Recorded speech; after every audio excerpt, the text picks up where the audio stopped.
السلام علیکم ورحمۃ اللہ وبرکاتہ۔ میرا آج کا ٹاپک سورہ البقرہ ہے، آیت نمبر 30 سے لے کر 35 تک۔ آئیے سورہ البقرہ سے اپنے سبق کا آغاز کرتے ہیں۔ اعوذ باللہ من الشیطان الرجیم، بسم اللہ الرحمن الرحیم۔ وَإِذْ قَالَ رَبُّكَ لِلْمَلَائِكَةِ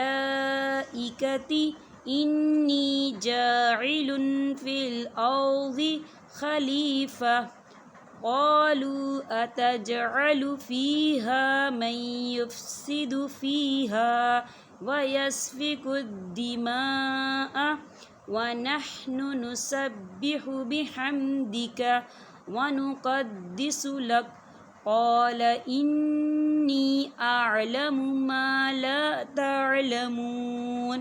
وَعَلَّمَ آدَمَ الْأَسْمَاءَ كُلَّهَا ثُمَّ عَرَضَهُمْ عَلَى الْمَلَائِكَةِ فَقَالَ أَنبِئُونِي بِأَسْمَاءِ هَؤُلَاءِ إِن كُنتُمْ صَادِقِينَ۔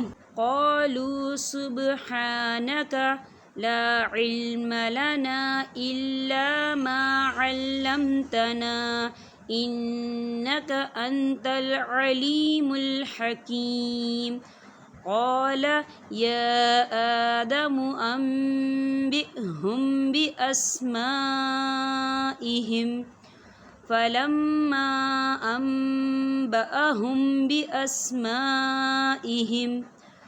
قَالَ أَلَمْ أَقُل لَّكُمْ إِنِّي أَعْلَمُ غَيْبَ السَّمَاوَاتِ وَالْأَرْضِ وَأَعْلَمُ مَا تُبْدُونَ وَمَا كُنتُمْ تَكْتُمُونَ۔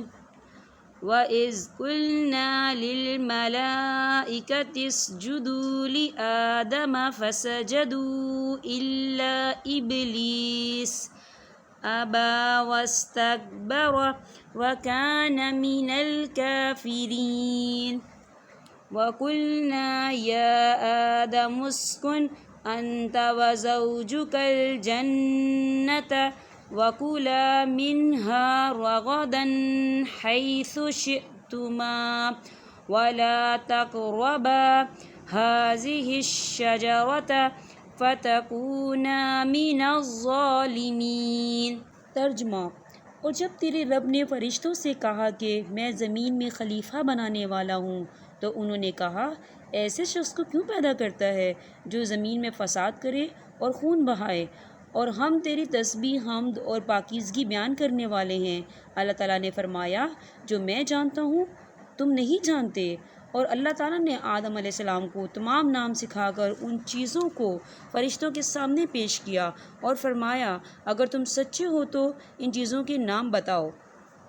ان سب نے کہا اے اللہ تیری ذات پاک ہے، ہمیں تو صرف اتنا ہی علم ہے جتنا تو نے ہمیں سکھا رکھا ہے، پورے علم و حکمت والا تو ہی ہے۔ اللہ تعالیٰ نے حضرت آدم علیہ السلام سے فرمایا تم ان کے نام بتا دو۔ جب انہوں نے بتا دیے تو فرمایا کہ کیا میں نے تمہیں پہلے ہی نہ کہا تھا کہ زمین اور آسمانوں کا غیب میں ہی جانتا ہوں اور میرے علم میں ہے جو تم ظاہر کر رہے ہو اور جو تم چھپاتے تھے۔ اور جب ہم نے فرشتوں سے کہا کہ آدم کو سجدہ کرو تو ابلیس کے سوا سب نے سجدہ کیا، اس نے انکار کیا اور تکبر کیا اور وہ کافروں میں ہو گیا۔ اور ہم نے کہہ دیا کہ اے آدم تم اور تمہاری بیوی جنت میں رہو اور جہاں کہیں سے چاہو با فراغت کھاؤ پیو، لیکن اس درخت کے قریب بھی نہ جانا ورنہ ظالم ہو جاؤ گے۔ چلیں ہم اب مخارج کی طرف چلتے ہیں۔ آج میں آپ کو ذال اور را کے بارے میں بتاؤں گی کہ ذال اور را کہاں سے ادا ہوتا ہے۔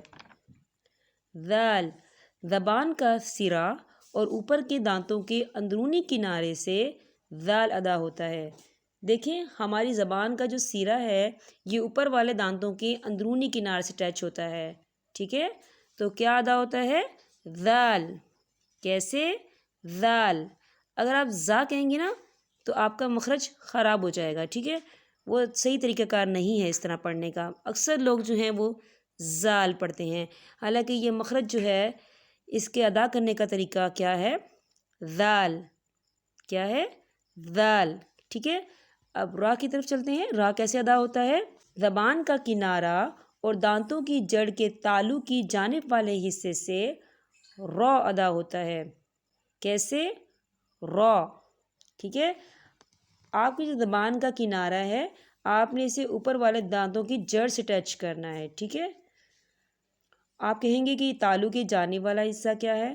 دیکھیں جب آپ زبان کے کنارے کو اوپر والے دانتوں کی جڑ سے جب ٹچ کرتے ہیں تو ساتھ میں ہی جو حلق کے اوپر جو ایک تالو بنا ہوا ہے یہ اوپر کی جانب اٹھتا ہے. ٹھیک ہے. یہ کیسے؟ یہ اوپر کی جانب اٹھتا ہے تو پھر را جو ہے آٹومیٹک آپ کا ادا ہوتا ہے. ٹھیک ہے. آپ جب پریکٹس کریں گے آپ کو خود ہی پتہ چل جائے گا. ٹھیک ہے. اتنا مشکل نہیں ہے. آپ نے ان دونوں مخارج کی پریکٹس کرنی ہے. آپ کوشش کریں قرآن کی 2 یا 3 آیات لے لیں جس میں ذیل اور را کا استعمال ہو رہا ہے. اگر آپ قرآن کی آیات کے تھرو اس کی پریکٹس کریں گے تو آپ کے مخارج میں بہت جلد بہتری آئے گی. ٹھیک ہے. میں آپ سے اجازت چاہتی ہوں.